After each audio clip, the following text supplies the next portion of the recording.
Welcome back, everyone. Today I want to take a look, just kind of finish off our discussion of Greek mythology by taking a look at the Trojan War.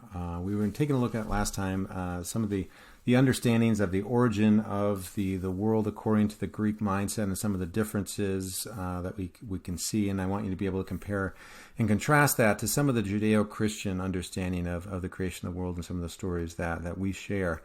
Today I want to take a look at the Trojan War because that's going to be one of the major narratives or stories that's out there that artists and writers continually return back to again and again in one way or another. This is the Greeks are heavily influential on our contemporary culture, whether it's the films that we watch, the books that we read, in some way, shape, or form. There's a lot of origins within this. And so it's good to get a sense of what are the major gods and goddesses that are out there, what are the major stories. And so as we see them in this class, or as we see them beyond this class, as you kind of go on with your life, you'll be able to at least recognize, oh, I kind of know that story. I'm a little bit familiar with that. Some of you may have heard some of these stories before that we are taking a look at, and that's fine. Repetition is actually great. It's going to help you to fill in some of those gaps that you may have missed the first time.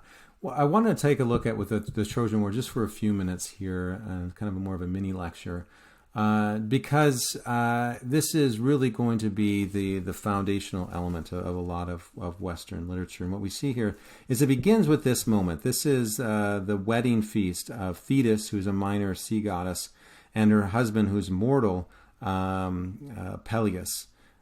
These two individuals are, they're getting married, and because Thetis helped Zeus in another plot to overthrow him, she kind of gave him a heads up and warned him, Zeus is indebted to her, and so he decides to throw her a wedding banquet to end all wedding banquets. And he invites everyone on Olympus to come to see this, and if Zeus gives you an invitation, you come. But he didn't invite Eris, who is the goddess of discord. That's the one person he didn't invite. And so they're at this wedding feast, as we see here in the image. And who decides to come, right? Eris decides to be the very first wedding crasher. And she comes in, and as she enters, they're all aghast and, horrified, that, worried about what in the world is, she going to do? What kind of discord is she going to bring? And she kind of smiles with that kind of subtle smirk, and she says, "No, I'm not going to bring. I don't have any hard feelings. I know, I'm sure that my wedding invitation must have got lost in the mail. And to show you that I bear no ill will or hard feelings, I've come with a gift.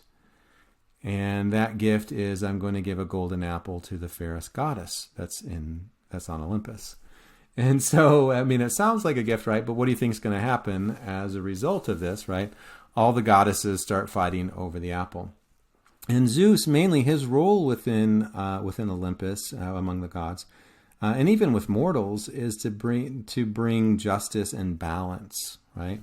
So whenever there's disorder or chaos, he's the one that kind of intervenes and tries to reinstate order.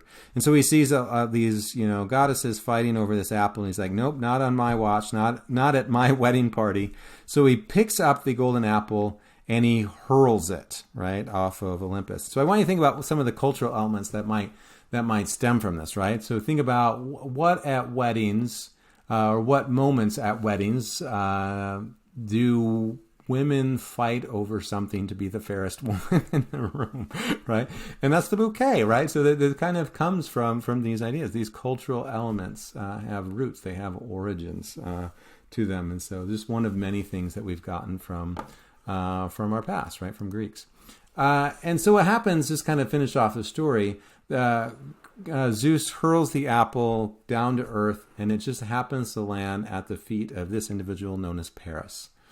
And here we see Paris off in the field, tending his livestock, and immediately he is met by three goddesses. He's met by Hera, Athena, and Aphrodite.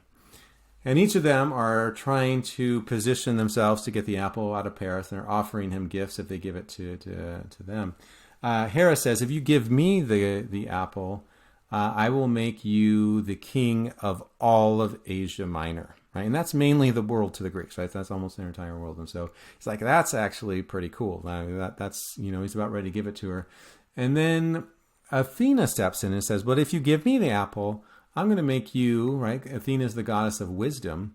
I'm going to make you the wisest man in all of the world. And Paris starts thinking about that, and he's like, actually, that's pretty cool. Because, I mean, if I'm the wisest man in the world, I could actually, become eventually the ruler of all of Asia Minor. So, I almost could get, two birds with one stone with that gift. And so he's about ready to give it to Athena. And then Aphrodite steps in, and Aphrodite is the goddess of love, right, or passion. And she says, if you give it to me, I will give you the object of your own desire, right? So with these three choices before you, which one would you give it to? And then which one do you think Paris would give it to?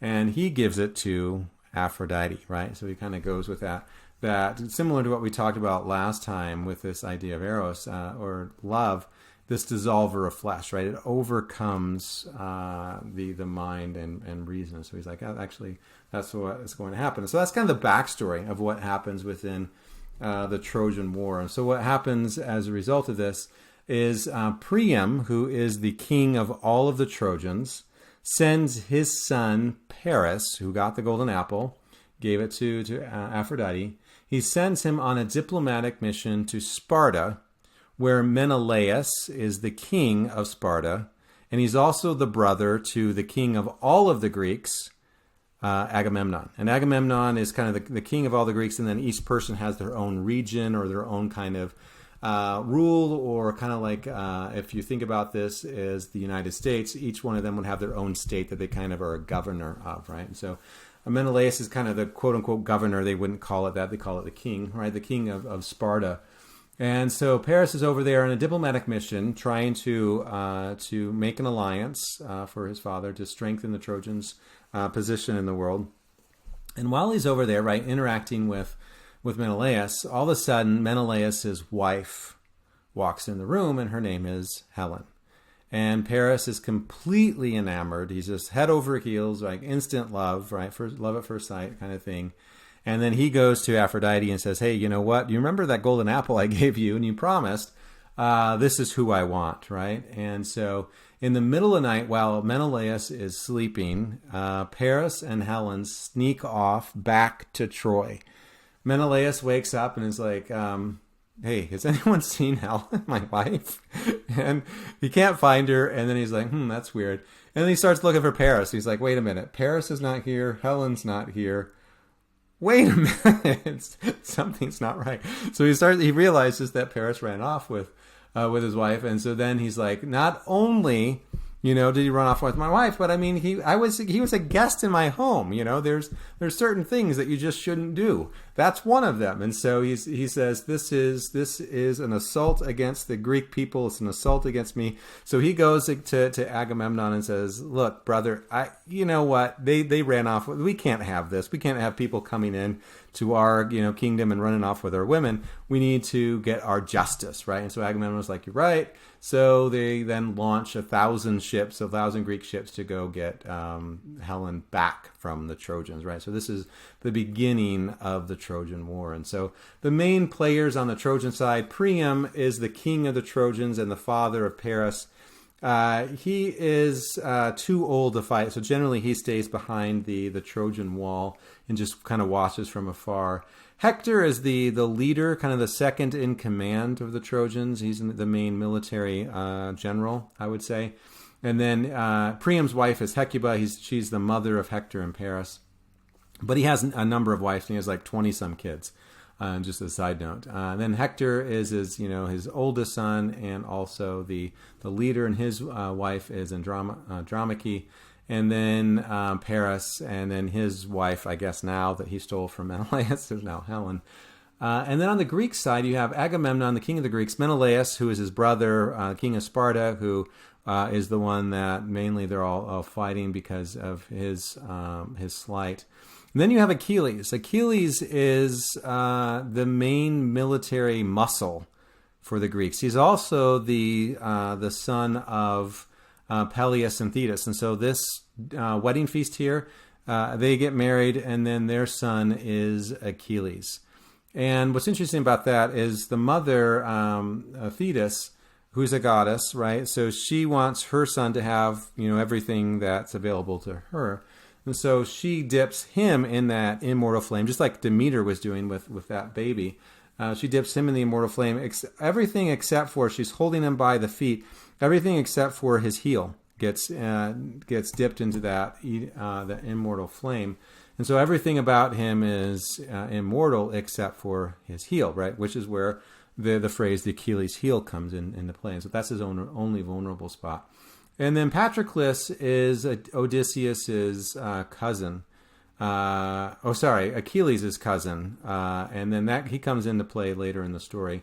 And then Odysseus is the master strategist. His patron goddess is Athena, and so she's always helping him scheme, and he's kind of the voice of reason on that team. And so what we see within this is kind of to end the story, is the gods all take sides. Gods and goddesses take sides between them, and it generally is in accordance with whatever mortal has offended them, right? And so Aphrodite's naturally on the Trojan side because of Paris, but she doesn't really offer a lot of military strategy per se. She offers some, but not a lot of military strategy. Apollo is on the Greek side because Agamemnon offended Apollo. And then Artemis is on the Trojan side because Agamemnon, again, offended Artemis. He was out in the woods one day and hunting, and Artemis is the goddess of hunt. And he says, I'm the best hunter in all of the world. I'm even better than the gods. And so Artemis took offense to that. She's angry with him, and she's not a person that you want to get on the bad side of. And then on the other side, the Greek side, right? Hera and Athena are both on the Greek side because they're angry with Paris. And then Poseidon is also on the Greek side as well. And then Zeus has to try to find a balance. He can't necessarily take sides. Sometimes he takes one side, sometimes he takes the other. But mainly what his job is try to reenact order and to find that justice. And it's very difficult for him because both sides are offering sacrifices to him.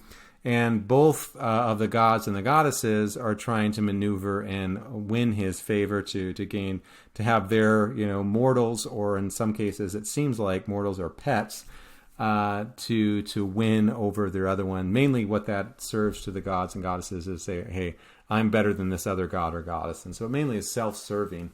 But anyway, Zeus tries to find a balance within the middle. So this is just a brief overview to the story of the Trojan War. If you're interested in more of this, I highly recommend Homer's The Iliad. It is amazing, one of my best texts, or even the Odyssey. The Odyssey is good. I don't necessarily like the Odyssey as much as the Iliad, but the Odyssey is kind of the aftermath. After the war, what happens kind of in the aftermath. And so if you're interested in either of those, I highly recommend them, and they'll help you to understand more what's going on within Western culture and how things start to connect, because this is such an influential piece that starts to influence just about everything that comes after it.